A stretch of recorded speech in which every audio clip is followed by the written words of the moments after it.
Well, hello! Welcome back to my channel. Jashana here to hold myself accountable. So towards the end of last year, as per usual, I did two videos. I did anticipated young adult SFF releases for 2021, and then the same for adult SFF. And I said in that the young adult, there wasn't as many on the list, and then also a lot of them were just sequels to series that I had read the first book or the second book or whatever, and was anticipating them for that reason. I didn't have a lot of, new series releases that I was anticipating. So there's that. And yeah, we know my whole thing with young adult lately is just tonally, it's not my vibe. I feel, I'm 35. And so sometimes I'm just like, oh, these teenagers. Which isn't a bad thing. And it doesn't mean that the genre or the age range is bad or less than, for anyone confused.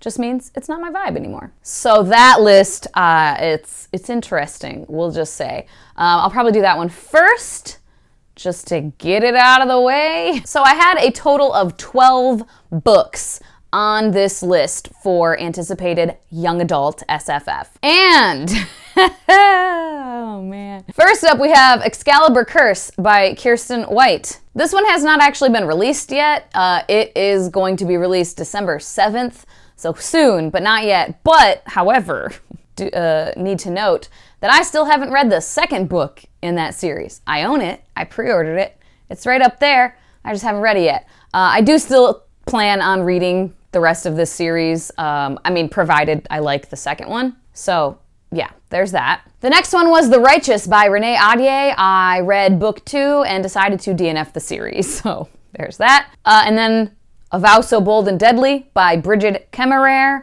This is book 3 of a trilogy, and I decided I didn't care anymore. I lost interest, so I DNF'd the series. The Frozen Crown by Greta Kelly. Never heard a single thing about that book, and I very much lost interest. Don't care. The Gilded Ones by Namina Forna. I own it. I pre-ordered it. I do still plan on reading that. I just haven't picked it up yet.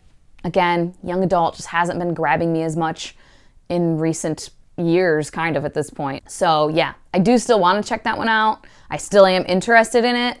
I just know I want to be in the right mood and mindset so that I can give it the best chance. A Dark and Hollow Star by Ashley Shuttleworth. I pre-ordered this in ebook form. I am still interested in it. I just haven't gotten to it yet. I've heard some things. This one I don't know if I will love or like, but I do still want to check it out. Descendants of the First by Renny K. Amayo. I think that did come out. Let me double check, actually. Yes, it did. I have not picked it up, though. This one is one where I'm like, I liked the first book, but I didn't love it. I liked certain elements of it a lot and then felt very meh about other elements of it. So this is one I'm still interested in, but my interest has waned slightly, where I don't know that I'll pick this one up. Illusionary by Zoraida Cordova. I DNF'd it. Yeah, sad times. A Psalm of Storms and Silence by Roseanne A. Brown. This is book 2 of that duology that I don't know what it's actually called, but I do plan on picking this one up still. I think it has been released, and it'll be from the library, so I'll still check it out though. Flashfire by TJ Klune. I got an e-arc and I DNF'd it. The Bells number 3 by Danielle Clayton. I put on the list even though there was no release date, and to my knowledge there still isn't. I don't know if she's ever gonna finish that. I really hope so though, because I really like that series. And then Raybearer number 2 at the time did not have a name, title, or cover or anything. It does now. I think it did come out. Redemptor by Jordan Ifueko. I didn't love Raybearer as much as I wanted to, so I ended up deciding that I think I'm gonna DNF the series. I don't know. This is one where I could see myself, because it's a duology, I believe. I could see myself grabbing it at some point later. I just don't know. I don't know. And so I haven't unhauled the book yet. It's up there, just in case I end up loving the next one. There wasn't anything wrong with it. It's again, with young adult, like I said, sometimes I'm just I'm not vibing with it so much. I'm not getting engaged with it as much, I guess you could say, There wasn't anything wrong with it. I don't think it was bad at all. It was a good book, and I could see why people love it.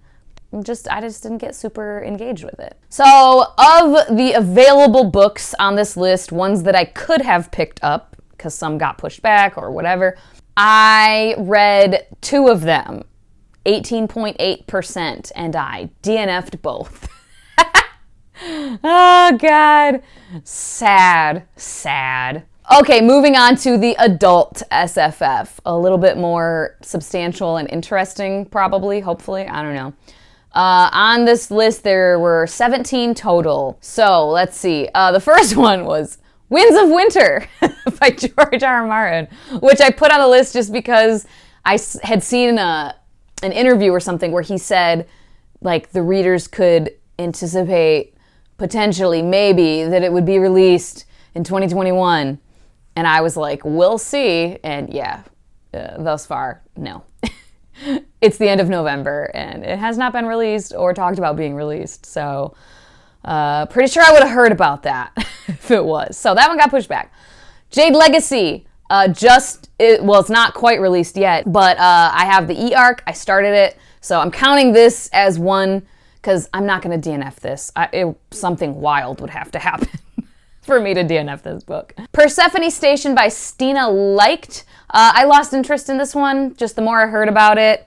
I think it's just too much of a space opera sci-fi thing where I probably wouldn't enjoy it, so I'm not going to pick it up. Winter's Orbit by Everina Maxwell. I did read this, and I liked it.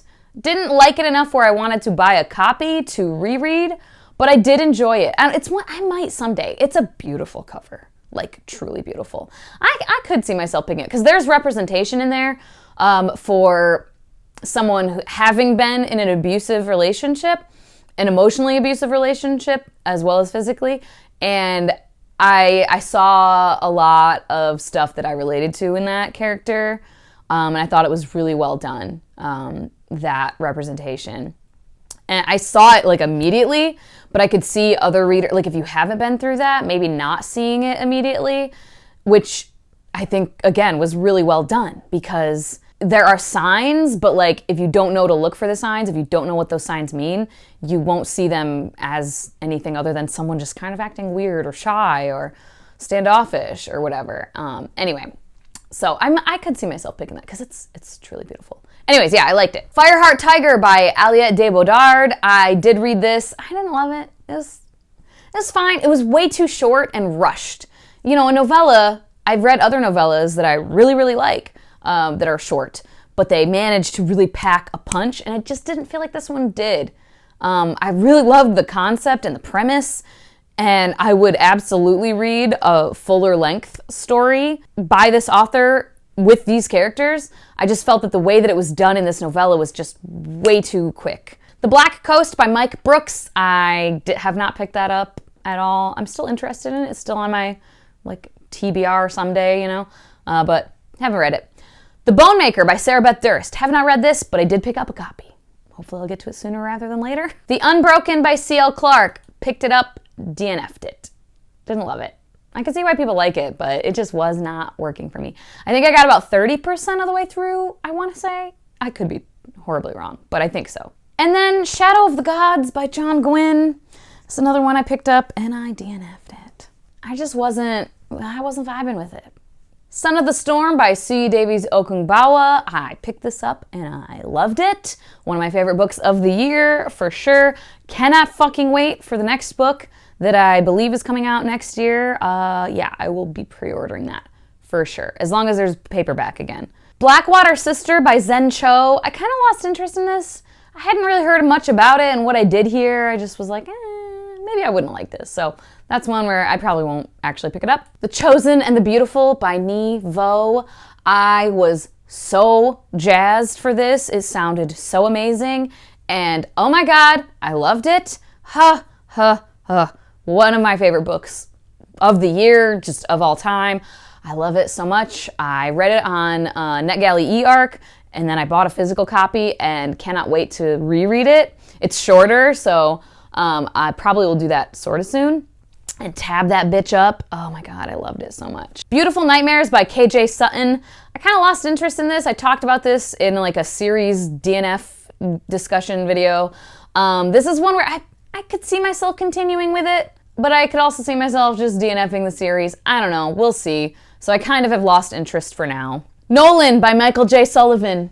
Right here. Have not read it because I want to read the MEEEEEEE books first, just because that one isn't finished. If that series was finished already, I would probably just read the whole of this world in chronological order, so Nolan would be next after The Legends of the First Empire, but it's not going to be done for a couple years, so in the meantime, I'm just going to read the MEEEEEEE books. And I go back and forth if I should read them in chronological order or in publication order, because it's like I'll have read it all out of order. I don't know.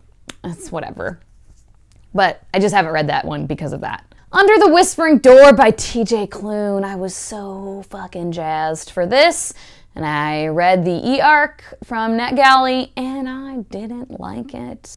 It wasn't a meh. It was straight up, I did not really like this. It was eh. I could see people liking it. I just thought it was just, I don't know, too much. It was too much. It was just a constant, the same conversation happening over and over again for hundreds of pages.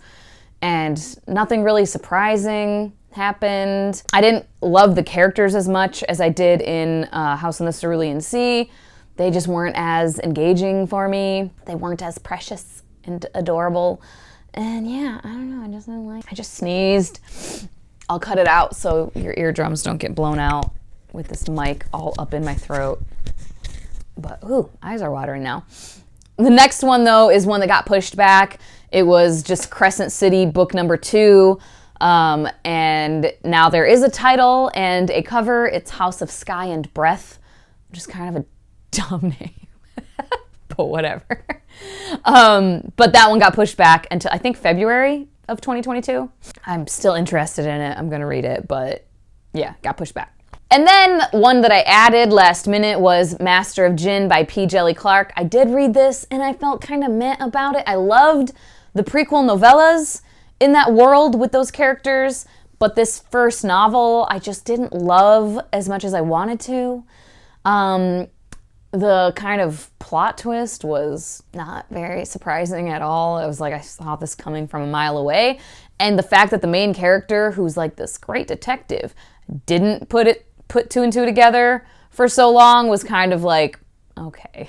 I feel like this might just be a first novel issues situation, because P. Djeli Clark has written thus far novellas or short stories, and the ones I've read, I've really, really loved. Ring Shout being one of my favorite books of 2020. So I'm gonna continue with this series, but yeah, I didn't love this book itself as much. So on this list of 17 books, 9 of them were actually available to me to read throughout this year. I picked up 9 of them, so 60%. So that's pretty good. But then, so I liked 4 of them, so that's great. Liked or loved 4 of them. I DNF'd 2 of them. I felt lukewarm about 2 of them, and then I just straight up did not like 1 of them. I'm okay with this, because, you know, there's like 3 of them that I lost interest in. So really there's only 3 that I still had interest in and were available to me that I just didn't get to and didn't read. So I'm pretty happy with that. I don't know, I think that's pretty good. Much better than the young adult one, which isn't surprising. Yeah, I'm happy with that. Only 3, that I kept interest in, still want to read, and were available to me that I didn't even pick up. Like, that's pretty good. And that I only DNF'd 2 of these, that's pretty cool. I was really excited about those 2, but, you know, that happens. So there we go. That is the update on the, 2021 anticipated releases for me and how that has gone. Pretty well, I would say, for the adult. Like, comment, subscribe if you feel so inclined and have not already. Leave whatever comment you might have, and as per usual, if you don't really have much to say, but you want to say hello, you can leave a cute little emoji. As always, thank you so much for your time. Hope that you all have a wonderful day, and I will talk to you later. Bye-bye.